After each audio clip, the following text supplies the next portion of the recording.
Ibidukikije bifatiye runini rw'imisozi igihumbi, kuva ku mwuka mwiza duhumeka kugera ku kwita ku rusobe rw'ibinyabuzima muri za parike no kurwanya isuri. Intambwe imaze guterwa ni nini cyane.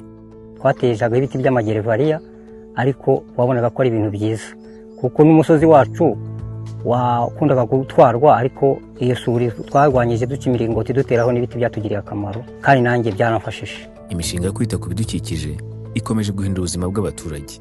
Watubereye mwiza cyane, wadufashije kwiteza imbere, tubona intera yo kuzamuka. Njya mu itsinda ndigabanamo ibihumbi 80, nguramo ihene y'ibihumbi 50, irabyara, nkagurisha abana nyine, nkakodesha n'akarima ku ruhande nkahinga, mbese wangiriye akamaro cyane. Intego ni uko mu 2050 igihugu kizaba gifite ubushobozi bwo guhangana n'imihindagurikire y'ibihe, kitanarangwamo imyuka ihumanya ikirere.